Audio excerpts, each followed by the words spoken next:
दाबोलेची हे आली होती, म्हणजे त्यांचं यश म्हणून आलं होतं, केवळ त्यांनी एकनार दोष आहे म्हणून नाही म्हणून सांगितलं. करेक्ट. त्यांचं आलं ऍक्च्युली 33% स्थळं अशी जातात. आता एकनाडी दोष म्हणजे नेहमी जे अडतं त्याच्याबद्दल नीट विवरण. एकनाडी दोष कसा बघावा, त्या कोष्टक कसा अभ्यास करावा याची गंमत या भागात आहे. शेवटपर्यंत पहा. तुमच्याकडे हे दिलेलं आहे, पत्रक दिलेलं आहे. त्या पत्रकामध्ये एका पानावरती कसं बघायचं ते सांगतो. पहिली गोष्ट म्हणजे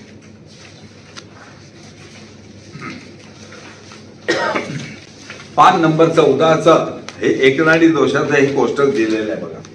नाडी पाद वेद कोष्टक आहे ना,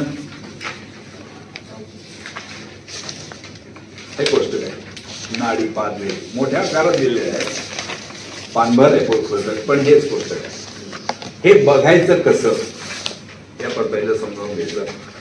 तुम्हाला 2 पत्रिका जुळतात की नाही बघायचंय. सर्वसामान्यपणे बघणारे लोक कसं बघतात, तर गुणमेलनाचं कोष्टक आहे अलीकडे 12-13 पानावरील मागे, ते पहिल्यांदा बघतात.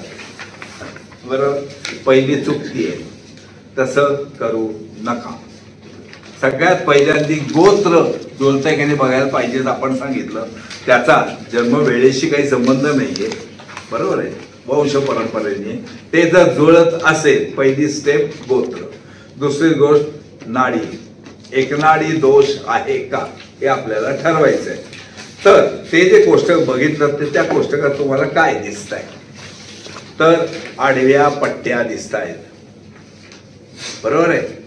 हा, आता एकच मिनिट सर, म्हणजे सगोत्र करूच नाही असं तुम्ही. येस, सगोत्र करायचं नका करू. काय न जुळणारी गोत्र पण करू नका.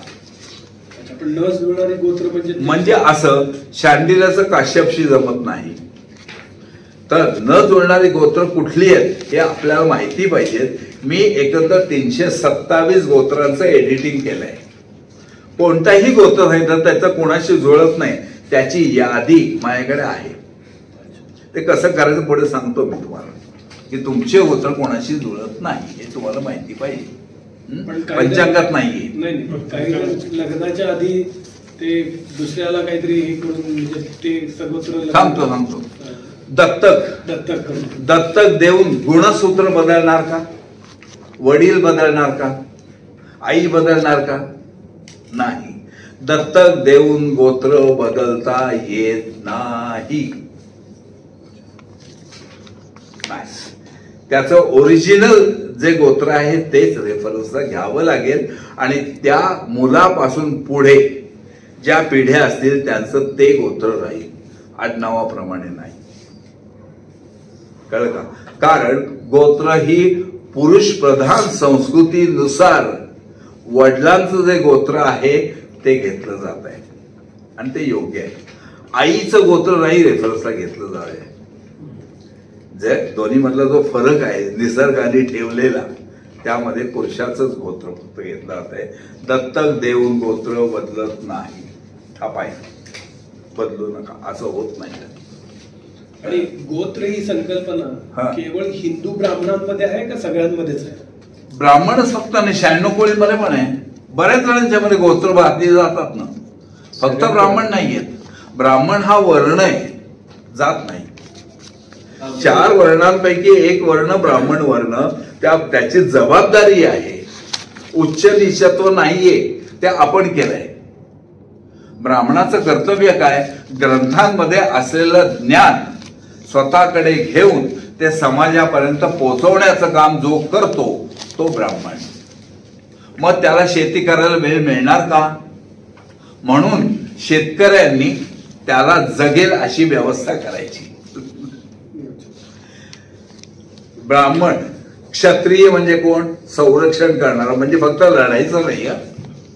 ज्या वेळेला संकट येईल, उद्या पूर आला तरी मदतीला क्षत्रियच उपयोगी पडतात. मिलिटरी म्हणजे क्षत्रिय, कळलं का? ताकदीचा उपयोग करणारे ते क्षत्रिय. वैश्य म्हणजे व्यापार. आमच्या इथे तांदूळ पिकतो पण सगळा तांदूळ मला लागत नाही, काय तर तो तांदूळ विकला जाईल याची व्यवस्था करण्यासाठी कमिशन घेऊन विक्री करणारा जो आहे तो वैश्य. मग तो कमी दर्जाचा कसं काय हो?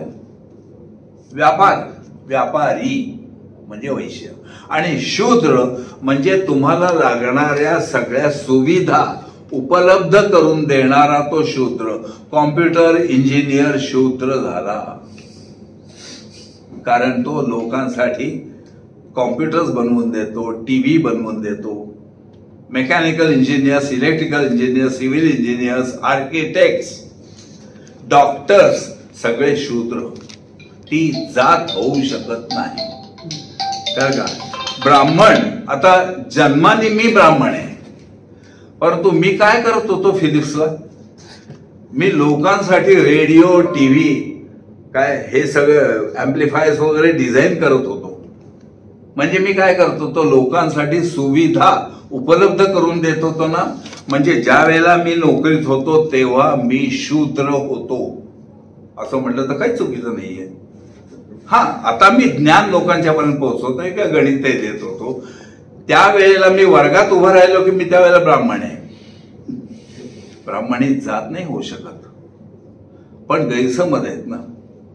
कळलं का? हे जबाबदारी आहे. 4 वर्ण ही जबाबदारी आहे.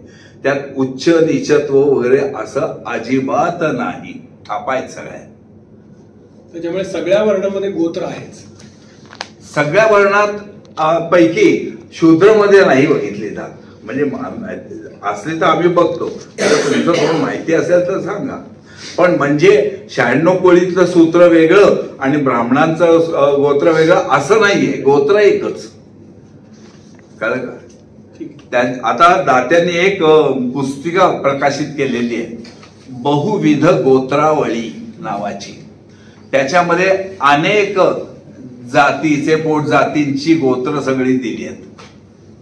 काय म्हणजे ते पुस्तक म्हणजे एक विनोदच आहे खरं. म्हणजे मोहनरावांना सांगितलं मी, अहो तुम्ही सुरुवातीच्या प्रस्तावनेत काय लिहिलंय आणि पुढे एवढं पुस्तक छापलं सगळं, प्रस्तावनेत काय लिहिलंय तुम्ही? काय की गोत्रबाईची आवश्यकता नाही. अरे मग पुस्तक वाचा, ते पुस्तक वाचा. काय का बहुविध गोत्रावळी म्हणून आहे पुस्तक. पण मी अनेक पुस्तकांमधनं गोत्र सगळी घेतली. वेगवेगळ्या जातीमध्ये गोत्र वापरली जातात. त्याचं एडिटिंग केलं की जात कुठली. आता कोकणस्थानी काय कोकणस्थाशीच लग्न करायचं का असं काही राहिलेलं नाहीये काय. परंतु कोकणस्थ, देशस्थ, कराडे, देवरुखे वगैरे हे जे आहेत या सगळ्यांच्यात गोत्र आहेत. पण गोत्र बघताना त्याची पोटशाखा काय हे बघायचं काही कारण नाही. गोत्र जुळतंय की नाही, गोत्र जुळतंय की नाही हेच बघायला पाहिजे. कळतंय? ओके. तर आता हे गोत्र फक्त वडिलांचंच बघतात का आईचंही बघतात? वडिलांचं. अच्छा. पुरुष प्रधान संस्कृतीनुसार जैन समाजात पहिले नाही. गोत्र बघायचे, नाही. आता 2 बघतात, आईचं आणि वडिलांचं. म्हणजे चुकीचं आहे का? नाही, चुकीचंच आहे. अच्छा. गुणसूत्र जे आहे ते पुरुष प्रधान संस्कृतीनुसार आहे. अच्छा. म्हणजे एकच गोत्र बघायला वडिलांचं. बर, आता हे एकनार घोष. तर अशा तऱ्हेने वरचे आद्य नाडीचे 4 चरण आहेत, मधले मध्य नाडीचे आहेत 9 नक्षत्र, त्याच्या खालती 9 नक्षत्र ही अंत्य नाडीची आहेत. म्हणजे नुसत्या नक्षत्रावरती नाडी दोष ठरवता येत नाही. चरण बघायला पाहिजे. आता वरच्या 3 चौकटीं खालच्या 3 चौकटीमध्ये एक रास भिन्न नक्षत्र किंवा एक नक्षत्र भिन्न चरण जर असेल तर नाडी दोष जातो. म्हणून ती चौकट केलेली आहे की एका उदाहरणार्थ आर्द्रा 4 आणि पुनर्वसू 1. खरं पाहिलं तर एका पट्टीत आहेत बरं का. पण याला एकनार दोष येणार नाही. खरं का? म्हणून त्या चौकटीवरती 3 आहेत. एकाच चौकटीत दोघांचेही नक्षत्र चरण जर असले, एकाच चौकटीत वराचा आणि वधूचा नक्षत्र चरण आहे तर मात्र एकनाडी दोष येणार नाही. कळताय? वरती 3 चौकटीत, खाली 3. उदाहरण खालचा उदाहरण सांगतो तुम्हाला. स्वाती 2, विशाखा 2 आहे ना. स्वाती 2, विशाखा 2. विशाखा उलट 3. पट्ट्या सुद्धा वेगळ्या आहेत, नाही नाही पण वेगळ्या एका चौकटीत आहेत. अच्छा, असं चाललंय. एका चौकटीत असले दोन्ही हा. काय की 36 गुण आले हो. आणि नाडी दोष नाही. अच्छा. एक रास भिन्न नक्षत्र, एक नक्षत्र भिन्न चरण, असं ते आहे. त्याच्यावर स्वाती 2 विशाखा 3 घेतलं. स्वाती 2 आणि विशाखा 3 सुद्धा एकनाड दोष नाही, कारण एका चौकटीत आहेत. पण हे स्पेसिफिकली एवढेच चौकटी कशी काय आल्या? हा? आता ते सांगितले, हे जे आहेत हे 3 नक्षत्रांचे 12 नवांश घेतलेले आहेत, बरोबर आहे. हा, तर 12 नवांश याचा रेफरन्स शेजारी लिहिलेला आहे की हे कशावरनं घेतलं, कोणत्या ऋषींनी हे सांगितलेलं, कोणत्या ग्रंथामध्ये हे लिहिलेलं आहे, त्यानुसार हे बनवलेलं आहे. हे जे बनवलं गेलं हे प्रथम 96 सालच्या पंचांगात प्रथम आलेलं आहे. दुसऱ्याला पत्रिका द्यायची. काय करतात सामान्य माणसं, कुठनं तरी पुस्तिका बनवून घेतलेली असते, त्याची कॉपी मारतात, बरोबर. मग त्यात सगळं निबंध लिहितात, नाडी, गण, अमक तमक, वश्य, वर्ण.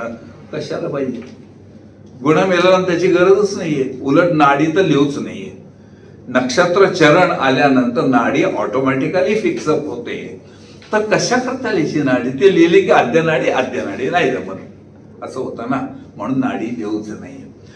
पण मग मी काय केलं की एक पान मी बनवलेली पत्रिका, त्या शेजारी योग्य माहिती, आणि त्या पानावरती खालच्या बाजूला एक छोटस कोष्टक दिलेलं असतं. कसं असतं ते दाखवतो तुम्हाला मी. हे असं बनवून गेलं. हे 6 पानं आहेत एकंदर.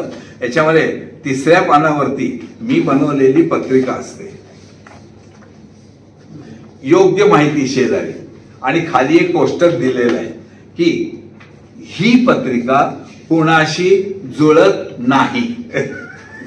आणि वरती लिहिलेलं आहे दुसऱ्या पक्षास देण्यासाठी उपयुक्त म्हटलंय. हे जर तुम्ही पीडीएफ पाठवली दुसऱ्या पक्षाला आणि ते जर म्हणाले पत्रिका जमत नाही, तर चॅलेंज करू शकता, दाखवा तुमच्या नक्षत्र चरण याच्यात दाखवा. नाहीये ना, मग पत्रिका जुळते. ब्लॅक अँड व्हाईट आहे ना. पण पसंत नसेल तर पत्रिका जमत नाही सांगण्याचं जे खोटं कारण आहे, म्हणजे ज्योतिषशास्त्राची ढाल वापरून ज्योतिषशास्त्राचा अपमान केला जातो. त्यांना एकदा चेपलं की तुम्ही थापा नका मारू, पसंत नसेल पसंत नाही म्हणा, पण ज्योतिषशास्त्राचा अपमान नाही करायचा. असं जर केलं तर याला वचक बसेल, म्हणून हे पान केलेलं आहे. इथे डावीकडे मंगळ दोष मुळात ठरवायचा कसा याच्यावरती लेख दिलेला आहे. काय याच्यानंतर पुढे हे झालं, गुणमेलन झालं, ठीक आहे, बघण्याचे कार्यक्रम झाले, पसंती झाली, त्यांनी पसंती कळवली, तुम्हाला पसंत आहे, सवय येणारच वेळ कधीतरी. आता घरामध्ये प्रश्न काय उभा राहतो, फायनल होकार द्यावा की नाही. पण खरा प्रश्न तो नाही. खरा प्रश्न आहे या दोघांचा संसार नीट होईल ना. त्याचं उत्तर ज्योतिषशास्त्राच्या माध्यमातून कसं काढायचं याची प्रणाली मी प्रगत केली आहे, ज्याच्याबद्दल पीएचडी देण्यात आलेली आहे. ते खरं संशोधन आहे, बरोबर आहे. तर ते मी करतो, म्हणजे नक्की काय करतो त्याच्यावर लेख दिलाय इथे, की काय बघायला पाहिजे आणि का बघितलं पाहिजे त्याच्यावर लेख दिलाय. म्हणजे तो रिपोर्ट मी जो बनवतो तो असा आहे. आणि शेवटच्या पानावरती हे रेडी रेकनर टेबल, आता कॉम्प्युटराइज, पूर्वी हस्तलिखित केलं होतं, हे की तुमची पत्रिका कोणाशी जुळते याचा रेडी रेकनर याच्यात जर असेल, उद्या एक स्थळ आलंय तुमच्याकडे आणि हेच टेबल तुमचं आहे समजा, असं आपण समजू, आणि आलंय स्थळ, कोणतं स्थळ आहे तर मृग नक्षत्र आहे, पहिला चरण आहे त्याचं. तर इथे वृषभ राज मृग नक्षत्र पहिला चरण इथे बघितलं तर इथे लिहिलं 35. याचा अर्थ 35 गुणांनी पत्रिका जुळते. किती वेळ लागला हो? 5 सेकंद. सगळं बघितलं गेलं, एकलाड आहे का, षडाष्टक आहे का, सगळं त्याच्यात कव्हर्ड आहे, सर्व समावेशक. आणि तसं पहिल्या पानावर म्हटलेलं आहे की हे कोष्टक हे दाते पंचेबघा, आपले कोष्टक हे परिपूर्ण विचारांनी युक्त आणि सर्व समावेशक असल्याने त्याचा उपयोग करताना आता गोत्र, मंगळ दोष, नाडी, गण, गुण, मृत्यूशाला यांचा वेगवेगळा विचार करण्याची आवश्यकता नाही. सगळं एडिट केलेलं आहे. आणि असं प्रॉडक्ट कोणीच बनवलेलं नाहीये. काय अशी 216 इथे कोड नंबर जो असतो हा कोड नंबर प्रमाणे 216 कोष्टक आहे. पण सगळ्यात पहिला आणि व्यवस्थित लिहिलंय गोत्र, कोणती गोत्र जमत नाहीत यादीच दिली आहे, यापैकी नसावे लिहिलंय. नंतर मंगल दोष, आता मंगल दोषाबद्दल आपण बोलणार आहोत. नाडीचं कळलं, एकनार दोष ठरवायचा कसा. हे कोष्टक म्हणजे सगळ्यांसाठी अवेलेबल आहे का? नाही, वैयक्तिक आहे ना. अच्छा, वैयक्तिक तुम्ही मला जन्मतारीख वेळ ठिकाण दिली की तुमच्यासाठी अशा तऱ्हेचे 6 पानं बनवून तुम्हाला घरपोच व्हॉट्सअपवरती येतं. अच्छा अच्छा. आणि त्याच्यामध्ये ही सगळी माहिती असते. हा, सगळं परफेक्ट काय म्हणतात. अच्छा, आणि ह्याचं काय म्हणजे अशी गोष्ट का आतापर्यंत कमीत कमी 4000 लोकांनी माझ्याकडनं करून घेतली 98 सालापासून. ह्याची प्रोसेस काय म्हणजे तुम्हाला व्हॉट्सअप मला व्हॉट्सअपवरती माहिती पाठवायची, पूर्ण नाव, गोत्र, जन्मतारीख वेळ ठिकाण, फिनिश्ड. तुमच्याकडली पत्रिकेचा फोटो मला पाठवू नका, त्याची काही गरज नाही मला. आणि हे तुम्ही व्हॉट्सअपवर पाठवून देता? हो, 500 रुपये आहेत त्याचे 500 रुपये. असे बरेच उपक्रम भरपूर आहेत माझे. आता आणि हे सगळे उपक्रमच आहेत माझे, ते सांगतो त्याची माहिती. गोत्र काय वेळेस माहिती नसेल तर मग हा, गोत्र माझ्याकडे जे बहुविध गोत्रावळी म्हणून पुस्तक आहे त्याच्यामध्ये मी बघतो, कोणी जर नाही हो माहिती नाहीये ठीक आहे, त्यात बघतो मी. त्यात जर समजा एका आडनावाची 3 गोत्र आहेत, हा, तर मी इथे या 3 गोत्रांशी जुळते की नाही हे बघायला पाहिजे ना. तसं लिहितो, नाही तर त्यांना सांगतो त्यांना फोन करून विचारून घ्या ना गोत्र काय ते, नाही का. जुन्या काळामध्ये शिक्षण आडनावानुसार गोत्राची पुस्तके आहे. आम्हाला तसं काही गोत्र वगैरे आम्हाला स्वतः माहित नाही. हो, बरोबर आहे. काय माहिती नसेल आणि बघण्याचा रिवाज नसेल तर नका बघू, त्याला इलाज नाही काही. म्हणजे काय त्या माणसांनी लग्न करायचं नाही का? असं नाही आहे ना. अच्छा, आणखीन एक म्हणजे मला बेसिकच कन्फ्युज झालं. अश्वी वन म्हणजे मला काय समजलं नाही.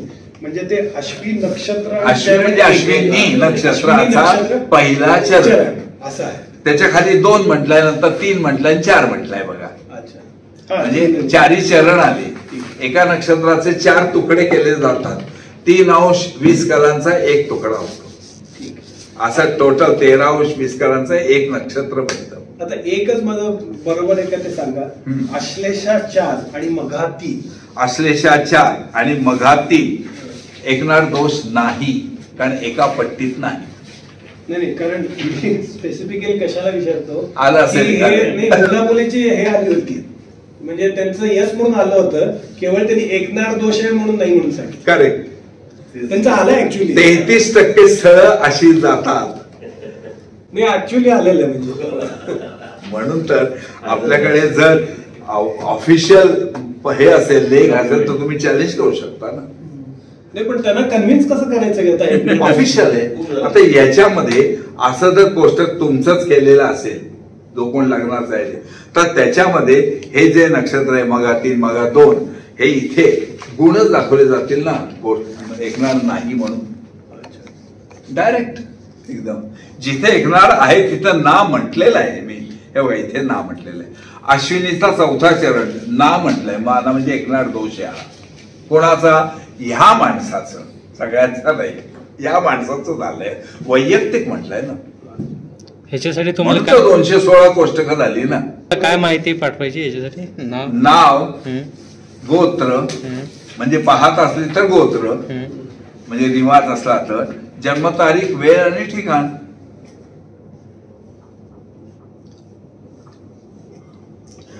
रात्री 12 ते पहाटे 5 पर्यंत जर जन्म असेल तर कोणत्या 2 तारखांमधली रात्र ते इंडिकेट अवश्य करावं, नाही तर एका नक्षत्राने पत्रिका चुकते. किंवा इंडियन स्टँडर्ड टाइम बोलावा. पहाटेचे 2:30 2:30 होता, दुपारच्या 2:30ला 14:30 म्हटलं, मग तिथे AM PM लिहूच नाही. गोंधळ कधी सकाळी 24 ताशी गाड्या, म्हणजे पहाटे दुपारी सकाळी लिहायची काही गरज नाहीये. AM PM नकोच. काय, कारण मी देताना इथे AM PM लिहिलेलं नाहीये, इथे अजिबात नाही. जन्मवेळ लिहिताना 24 ताशी गाड्या, चुकायचंच नाही ना. असो ते कळलं. एकनाडीबद्दल सगळ्यांना नीट समजलं का? आज मला समजलं आता त्याला त्या गोष्टीला 6 महिने झाले. नाही असू दे, पण तुम्हाला कसं बघायचं ते कळलं ना. एका पट्टीत दोघांचे नक्षत्र चरण असले तरच फक्त एकनाड दोष येतो, पण वरच्या 3 चौकटीत खालच्या 3 चौकटीत दोघांचेही असले तर येत नाही. हो पदा, ही पहिली स्टेप बर का बघायची. पहिली स्टेप आपण गोत्र बघितलं, ही दुसरी स्टेप. आता तिसरी स्टेप उजवीकडे अभिनव विवाह मेलं नाही बघा. विवाह मेलं नाही बघा, या याच्यात जेरॉस दिलेला आहे. अभिनव विवाह मेलं हे गोष्ट काय? हे म्हणजे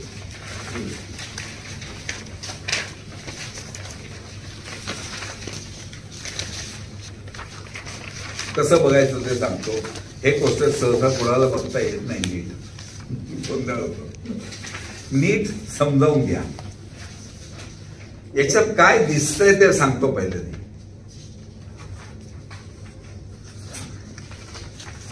याच्यामध्ये वरच्या बाजूला 6 राशी दिसतात बघा, आहेत. आणि उभ्या रकान्यात पण 6 राशी आहेत. उभ्या 6 राशी आहेत. करेक्ट? कळलं सगळ्यांना? वरती आडव्या 6 राशी आहेत आणि उभ्या 6 राशी आहेत. असं एक गोष्ट काय. याच्यामध्ये वर आणि वधू असं नाही. कळलं? हा, इथपर्यंत कळलं. आता ते कसं बघायचं ते सांगतो.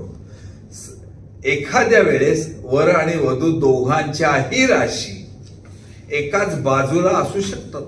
वरती दोन्ही राशी म्हणजे उदाहरणार्थ मेष रास आणि धनु रास आहे,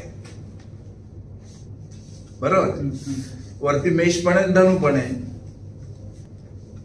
आहे ना. आता त्यातलं कुठलंही नक्षत्र असू दे, कुठलंही चरण असू दे, तिथून जे उभे रकाने येतील ते रकाने एकमेकांना समांतरच येणार ना. ते एकमेकांना भेटतील कसे? कारण दोघे एकाच बाजूला आहेत. कळताय? अशा वेळेला निर्णय पहिला होतो. 3 निर्णय आहेत याच्यात. पहिला निर्णय म्हणजे विवाह मेलन जुळतंय आणि गुण 25. दोघांच्याही राशी एकाच बाजूला असल्या तर विवाह मेलन जुळते आणि 25 गुण. दोघांच्या राशी एकाच बाजूला म्हटलं मी, वरती किंवा उभ्या नाही म्हटलं, कारण उभ्या असू शकतात. दोघांच्या राशी एकाच बाजूला, दोघांच्याही राशी एकाच बाजूला असल्यास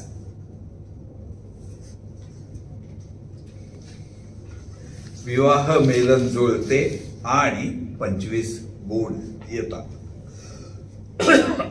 हे सगळे नियम पंचांगात आहेत बरं का, फक्त ते कळत नाही. मी काही वेगळं काही सांगत नाहीये. झालं पहिला प्रकार झाला. उदाहरणार्थ कर्क आणि मीन. कर्क आणि मीन जर घेतले, कर्क आणि मीन तसंच होणार ना, एकाच बाजूला. जुळणार एकाच बाजूला दोन्ही राशी म्हटलं ना मी.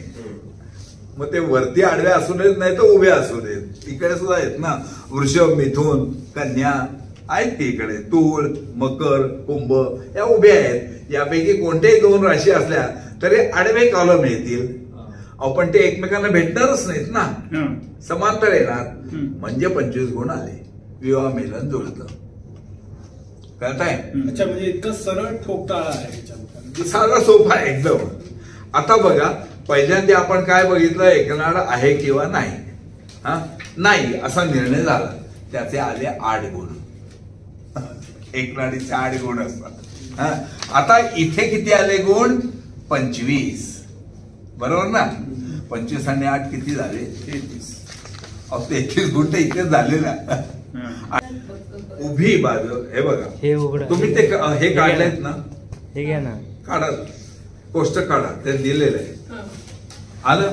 त्याच्यामध्ये वरच्या बाजूला 6 राशी आहेत, त्या बघितल्या आहेत. आणि उभ्या 6 राशी आहेत. आता दोघांची राशी एकाच बाजूला म्हटलं मी, एक तर वरती तरी किंवा उभ्या तरी, दोघांची राशी. तर तिथनं येणारे जे रकाने आहेत, वरती असल्या तर उभे रकाने येतील, भेटणंच नाहीत एकमेकांना. आडवे असले तर आडवे रकाने येतील, समांतर येणार एकमेकांना भेटत नाहीत, त्यावेळेला 25 गुण आले. मग आता समजा मेष असेल, मुलाची मुलीची कर्क, त्याच्यात काय होईल? मेष आणि कर्क 25 गुण. मेष आणि कर्क एकाच बाजूला आहेत दोन्ही. 25. 25 गुण येणार. कळताय का? आणि मेष आणि कुंभ असेल तर नाही. नाही, ते सांगतो ना पुढे. ही पहिली स्टेप, 1 नंबर सांगितला मी. ओके. काय एकदम सगळे अंडी घ्यायचा प्रयत्न करू नका. रोज एक अंड. आहे ना गोष्ट सोन्याची अंड्याची. पहिलं समजावून तर घ्या. डाऊट असलं म्हणा तर तुम्ही परत आहे ना, पुढे शंका समाधान घेणार आहे ना.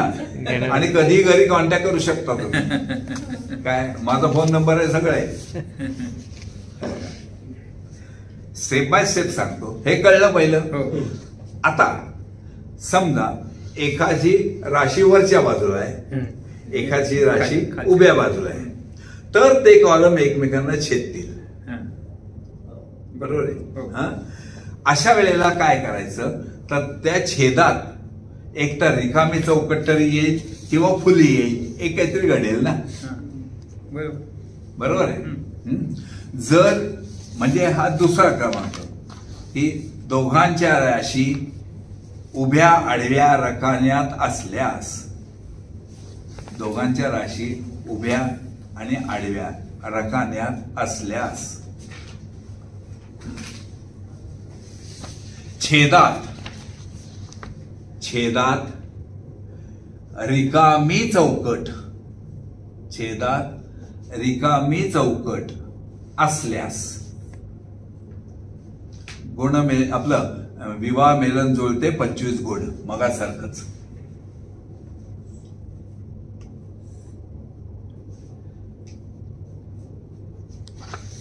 हा दुसरा प्रकार झाला. रिकमेंड चौकट असेल तर सगळ्यांना कळलं.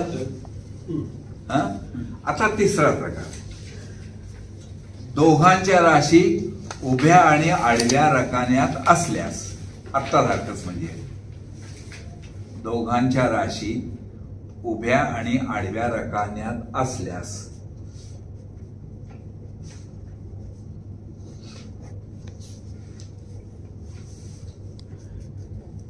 छेदामध्ये फुली असल्यास, छेदात फुली असल्यास मागील पानावरील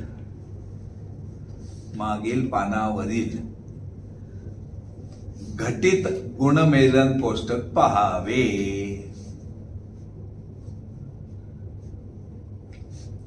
मागील पानावरील घटित गुणमेलन कोष्टक पहावे. मग तिथे गुण काढतात. मग त्यावेळेस 18 किंवा 18 पेक्षा जास्त गुण पाहिजे. कळलं? मागील म्हणजे कुठलं? मागील गुण म्हणजे हे काय त्याच्या अलीकडल्या पानावर आहे ना, पंचांगात याच्यात नाही. पंचांगामध्ये म्हणजे 12-13 पानावरती गुणमेलन कोष्टक असतात. त्याच्या आधीचं पान आता बरोबर काढलंय तुम्ही, आता काढलंय. त्याच्या आधीचं पान काढा. त्याच्या आधीचं पान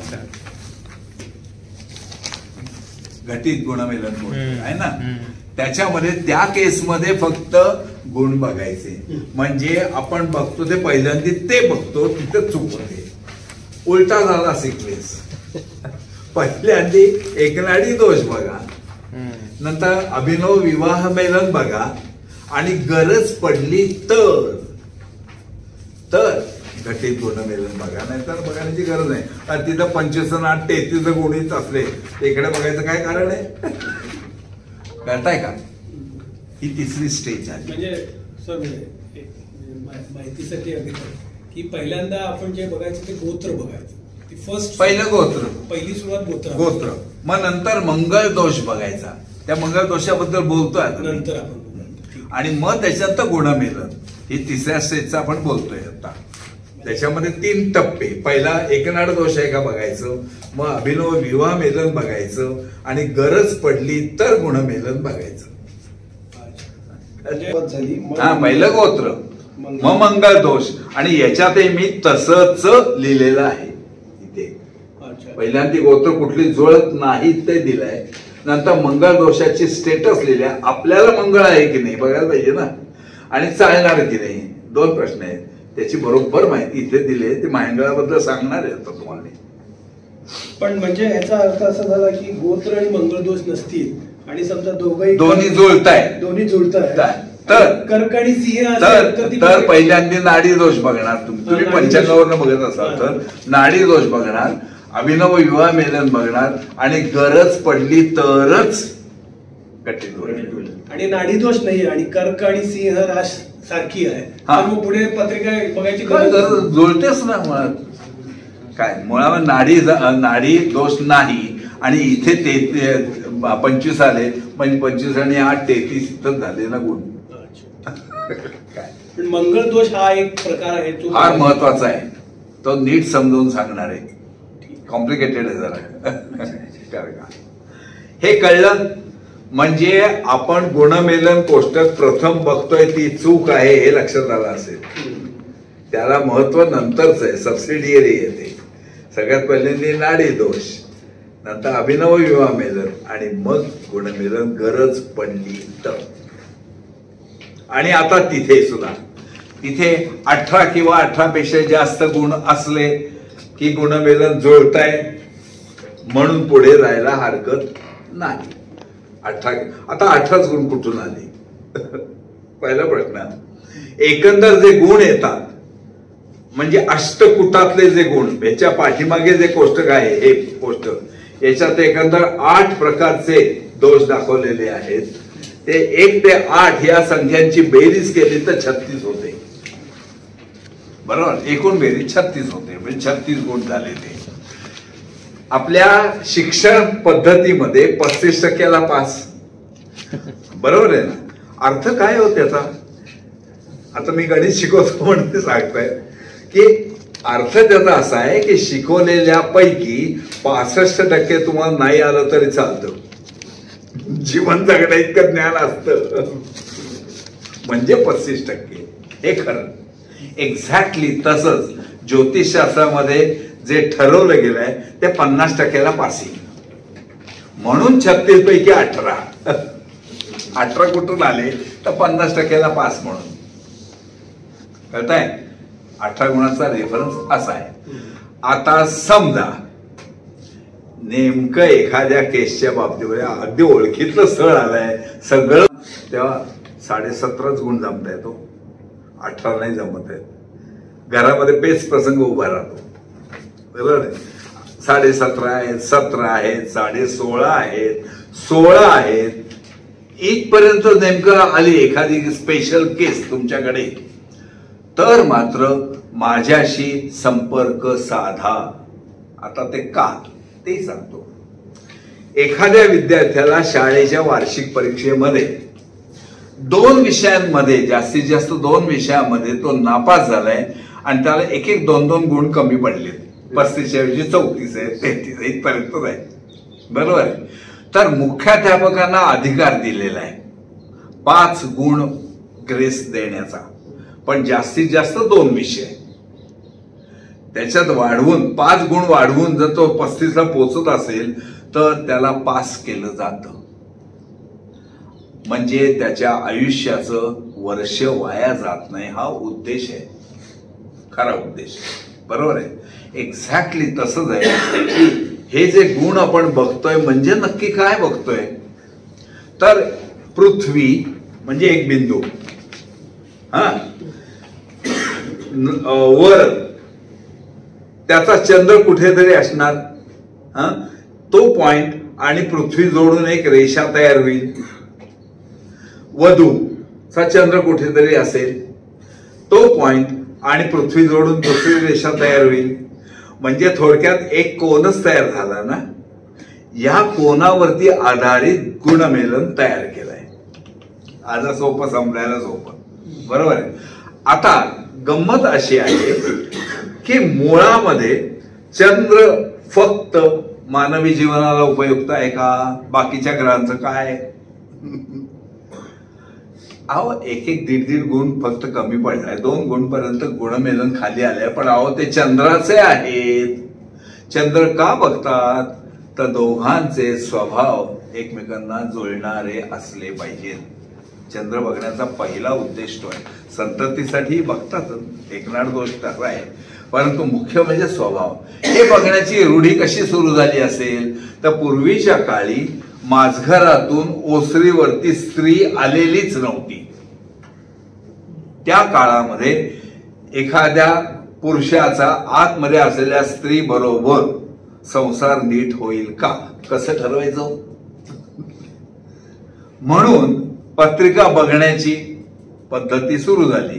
मग त्याच्यात पहिल्यांदा कशाला महत्व दिलंय तर दोघांचे स्वभाव जुळतात का हे ठरवायचं कसं? ते पत्रिकेवरनं. म्हणून गुणमेलन बघितलं जातं. ज्योतिषशास्त्राने महत्व जे दिलं ते चंद्राला दिलं.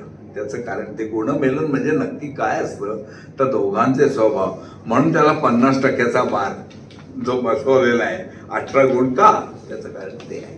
बरोबर आहे, हे त्यातलं मुख्य तत्व आहे. हा, चंद्र बघितला जातो. आणि मग त्याच्यानंतर समजा आता मी सांगितलं तशी केस आली नेमकी कमी गुण आहेत, एखादा दुसरा गुण कमी आहे, आता काय करायचं? अहो ओळखीतलं चांगलं स्थळ आहे हो काय. तर मी काय करणार तर मी हा रिपोर्ट बनवणार जो मी बनवतो तो वधूवर कुंडली मेलन संपूर्ण अहवाल 3 टप्प्यात येतो. पहिला टप्पा गुणमेलनाचा, जे तुम्ही बघितलेलं असणार आहे ते परत एकदा रिचेक होणार. बरोबर बघितलं ना? तुम्हाला जी पत्रिका मिळाली ती पत्रिका बरोबर आहे असं धरून तुम्ही चालणार.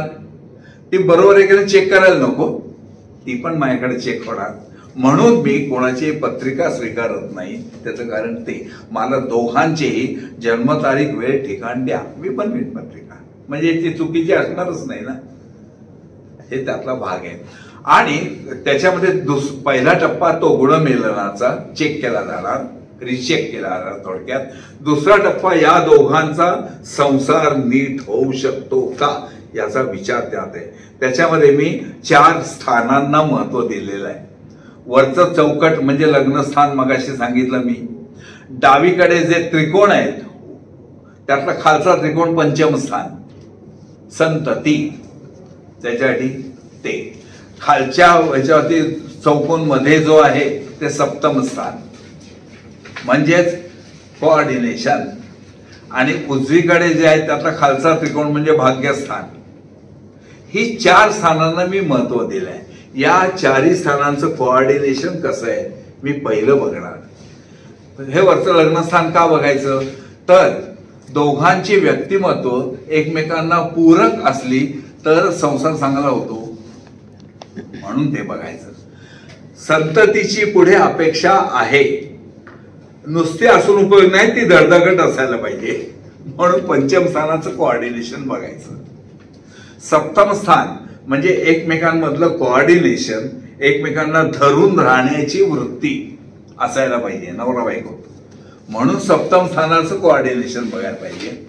आणि भाग्यस्थानाचं कोऑर्डिनेशन का बघायचं तर एकमेकांमुळे एकमेकांचा भाग्योदय अपेक्षित आहे.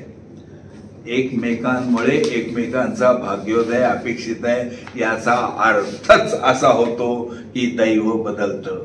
सकाळी जे सांगितलं मी पहिल्यांदा, दैव बदलतं, दैव बदलता येतं.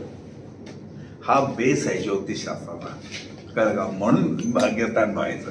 हे 4 नुसते उपयोग नाही, त्याच्या पुढे त्या दुसऱ्या टप्प्यात खाली सगळ्या ग्रहांचं कोऑर्डिनेशन मी बघतोय. सगळं चंद्र, याचा चंद्र त्याचा चंद्रापासून सुरुवात शनीपर्यंत सगळे कोऑर्डिनेशन कशी आहे. कारण प्रत्येक ग्रहाला स्वतःचं कारकत्व आहे, शिवाय ते सुद्धा कोऑर्डिनेट व्हायला पाहिजे. ही दुसरी स्टेप. आणि त्याच्यानंतर तिसरी स्टेप आहे ती म्हणजे तुमचा मुलगा असेल तर जी सून म्हणून तुम्ही स्वीकारताय त्या सुनेच्या वैयक्तिक पत्रिकेमध्ये असे काही दोष नाहीत ना की जे तिला पुढे त्रासदायक ठरतील. वैयक्तिक पत्रिका त्याचा विचार तिसऱ्या टप्प्यात आहे. कारण तिला जर त्रास झाला तर ती तुमच्या कुटुंबाचा घटक आहे, म्हणजे तुम्हाला झळ सोसावी लागेल. बरोबर आहे. म्हणून तिसऱ्या टप्प्यामध्ये वैयक्तिक कुंडलीचा विचार केला जातो.